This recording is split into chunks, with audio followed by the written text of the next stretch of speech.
नमस्कार प्रिय दर्शक बंधु प्रतिदिन देश विदेश खबर जानवाई भिडियो को शेष पर्यटन देखो आपण भल पाइबा स्वरूप भिडियो गोटे लाइक कर दिंतु जदि चैनल को नुआ चैनल को सब्सक्राइब कर दिंतु चैनल जानवा आज किसी गुरुत्वपूर्ण खबर आसिला +2 एडमिट कार्ड उच्च माध्यमिक शिक्षा परिषद युक्त 2 परीक्षा एडमिट कार्ड प्रकाश करिछि।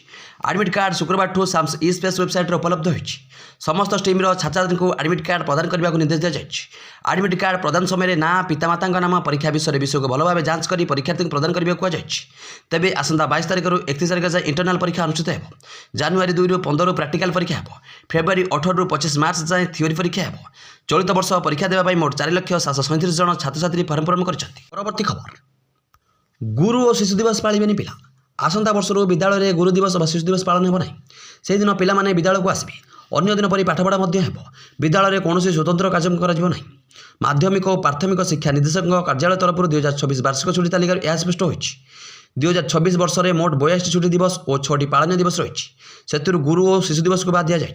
पालनीय दिवस में रखा जाए ना जहाँ नहीं विरोधर स्वर उठी निष्पत्ति को नहीं छात्र छात्री शिक्षक शिक्षयित्री और अभिभावक महल में आलोचनार विषय पलटि। परवर्ती खबर यात्री को पिटिले पायलट दिल्ली विमान बंदर में जन यात्री को आक्रमण कर अभियोग होइछि एयर इंडिया एक्सप्रेस पायलट यात्री अंकित दीवान को आक्रमण कर आहत कर रक्तस्राव होता पीड़ित व्यक्ति जनक सोशल मीडिया निजर फोटो पोस्ट कर बेसामरिक विमान चलाचल महानिदेशालय एयर इंडिया और दिल्ली पुलिस को टैग कर न्याय दाबी कर घटना पर विमान कंपनी अभियुक्त पायलट को तदंत पर्यंत निलंबित कर। परवर्ती खबर 8 हाथी को चापिदेला राजधानी एक्सप्रेस आसाम में बड़ धरण ट्रेन दुर्घटना होची। ट्रेन नंबर 2507 DN साइरंग नुआदिल्ली राजधानी एक्सप्रेस हाथीपल को धक्का देथिबार जଣା पड़छि। धक्का एते भयंकर थिला जे इंजिन और 5टी कोच लाइनच्युत होइछि किंतु सौभाग्यवशतः ट्रेन में थिबा कौन यात्री आहत होइनथिबार जଣା पड़छि। घटनास्थल में 8टी हाथी मृतदेह पड़ता देखा मिली। दुर्घटना घटवा अंचल में हाथी करिडर ना हाथीपल को देखा पर लोके पायलट ब्रेक लगाई ट्रेन टी हाथीपल सहित धक्का खाई जहाँफल दुखद घटना घटी। ट्रेन धक्कर मृत हाथी शरीर किसी अंश रेल ट्राक में बिछाड़ी पड़ी।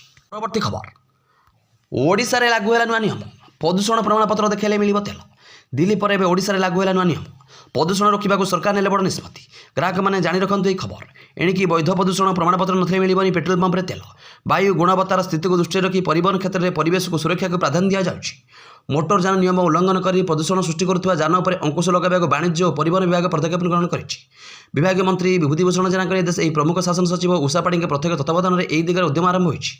दिल्ली में बढ़ुवा वायु प्रदूषण को नजर रखी यह निष्पत्ति नियाଯାଇଛି। परवर्ती खबर नाबालिका 5 मासर गर्भवती अभियुक्त गिरफ वीरमत्रपुर थाना अंचल अभावनीय घटना। एठारे जन 10वीं श्रेणी छात्री को दुष्कर्म अभियोग होइछि।